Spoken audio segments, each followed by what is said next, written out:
Bismillahirrahmanirrahim. Assalamualaikum warahmatullahi wabarakatuh. Anak-anak sekalian, jumpa kembali dan Ustadz Arifin. Hari ini kita ketemu pada mata pelajaran BTQ kelas 1. Kita akan lanjutkan anak-anak sekalian, masih di pengayaan materi, yaitu BTQ kita akan belajar bersama tentang sifatul huruf, di mana semua mata pelajaran BTQ telah selesai, sehingga sisa waktu yang ada kita gunakan beberapa minggu lagi untuk lanjut sifatul huruf. Anak sekalian, untuk pertemuan yang lalu kita sudah membahas beberapa huruf, di mana pertemuan terakhir yaitu minggu lalu kita sudah membahas sampai dengan ro. Hari ini kita insya Allah akan membahas 3 huruf, yaitu huruf za, huruf sin, dan huruf shin. Jadi ada 3 huruf yang insya Allah hari ini akan kita bahas.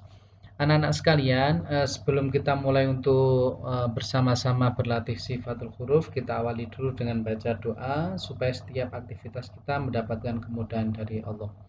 Bersama-sama, jika khusyuk, sikap sholih dan sholihah. Duduk yang bagus, kita mulai. A'udzubillahi minasyaitonirrajim. Bismillahirrahmanirrahim. Raditu billahi rabba wa bil islami dina wa bi Muhammadin nabiyya wa rasula. Rabbi zidni ilma warzuqni fahma.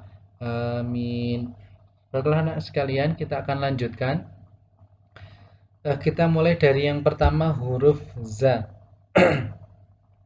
Sebelum Ustadz Arifin memberikan contoh, beberapa rambu-rambu atau catatan penting tentang huruf za adalah sebagai berikut. Beberapa kesalahan yang sering terjadi ketika mengucapkan huruf za adalah yang pertama, huruf za menjadi huruf jim. Misalnya pada kata yang seharusnya dibaca zulzilat dibaca juljilat. Nah, itu salah. Jadi huruf za berubah menjadi jim. Zulzilat betul, ketika dibaca juljilat maka salah. Yang kedua, kesalahan yang kedua adalah huruf za menjadi sin. Nah, ini tidak boleh. Misalnya pada kata masih sama, zulzilat dibaca sulzilat. Sulsilat tidak boleh. Dan yang terakhir atau yang ketiga yang umum terjadi, dan ini banyak terjadi di masyarakat, yaitu huruf za menjadi ya, sehingga bacanya zulzilat menjadi yulyilat. Misalnya wazariyat menjadi wayariyat, atau misalnya idza zul menjadi idzayul. Nah, itu kalau tergesa-gesa biasanya idzayul yilatil arduzil ya. Tapi banyak orang yang keliru mengucapkan za menjadi ya. Ini tidak boleh.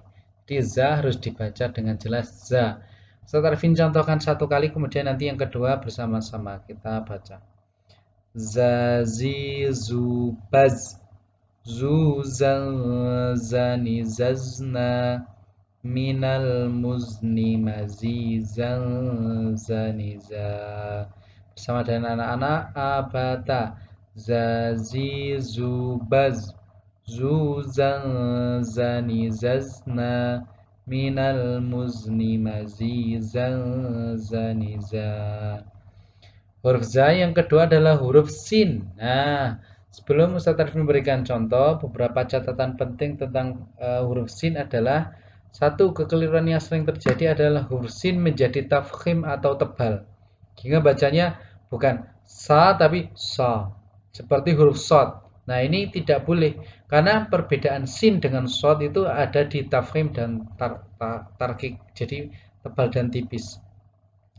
Tidak boleh baca misalnya wasama, tidak boleh wasama, salah, bacanya harus tipis. Wasama, tidak boleh baca tebal, wasama tidak boleh.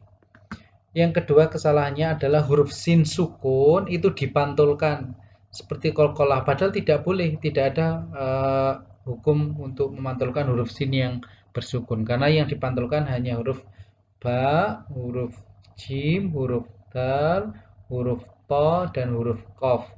Nah, contoh ketika membaca bismillah, yang benar adalah bismillah. Akan salah ketika sinnya dipantulkan menjadi qalqalah, yaitu bismillah, sehingga bacanya bismillah. Yang betul bismillah, bukan bismillah. Itu penting. Tarifin contohkan satu kali. Sasi subas susan sani sasna minal musni masih sanisa. Bersama-sama abata. Sasi subas susan sani sasna minal musni masih sanisa. Kita lanjutkan huruf yang ketiga, yaitu huruf shin. Nah, pengucapan huruf shin ini beberapa kekeliruan yang sering terjadi adalah huruf shin berubah menjadi sin. Awalnya shin menjadi sin. Contohnya pada kata asyhadu dibaca ashadu. Ini salah. Jadi tidak boleh membaca asyhadu dengan ashadu. Merubah huruf berarti merubah makna. Yang kedua adalah kesalahan yang terjadi adalah huruf shin menjadi shad. Misalnya yang seharusnya asyhadu dibaca ashadu. Ashadu. Nah, ini juga salah. Shin menjadi shad tidak boleh. Yang ketiga adalah huruf shin dengan membulatkan bibir. Meskipun nanti pengucapannya betul, kalau bibirnya dibulatkan ini tidak dibetulkan. Jadi misalnya pada membaca asyhadu misalnya, asyhadu betul. Ustadz Arifin dengan memonyongkan bibir juga suaranya sama. Asyhadu. Sama kan? Asyhadu dengan asyhadu. Sama. Tapi yang keliru karena memonyongkan bibir. Nah, ini merupakan pelajaran penting tentang sifatul huruf, yaitu tidak memonyongkan bibir atau membulatkan bibir ketika membaca shin. Jika asyhadu bukan asyhadu. Kita contohkan, dengarkan di rumah baik-baik. Syashi syubash syushan shani shashna minal mushni mashi shani sha. Bersama-sama dengan anak-anak abata. Syashi syubash syushan shani shashna minal mushni mashi shani sha. Nah, untuk yang harokat dhammah itu memonyongkan bibir bukan karena shinnya tapi karena harokat dhammahnya. Jadi baca shu tidak harus juga boleh monyong, jadinya shu nggak bisa. Maka terbacanya monyong tetapi tidak membulatkan bibir, tapi bukan karena hurufnya tapi karena harokatnya. Kalau baca sya tidak boleh sya, sya tidak boleh. Sya shi shu tidak boleh. Harusnya sya shi shu. Nah, kalau yang dhammah boleh. Anak-anak sekalian, itu adalah tentang shin. Untuk yang shin tadi sudah diikuti bersama-sama ya. Dan hari ini untuk tugas evaluasinya pada pelajaran B3 adalah melanjutkan kitabah Quran Surat Al-Fatihah ayat ke-7 atau ayat yang paling terakhir. Silakan dilanjutkan, ditulis di buku tulis dan foto kirimkan ke WA Ustazah Bekti ya. Bukan ke WA Ustadz Arifin tapi WA ke Ustazah Bekti. Saya kira cukup sekian pertemuan kita sampai di sini. Kita akhiri bersama dengan baca doa setelah belajar. Allahumma arinal haqqa haqqa warzuqna tibaa wa arinal batila batila warzuqna ijtinaba. Assalamualaikum warahmatullahi wabarakatuh.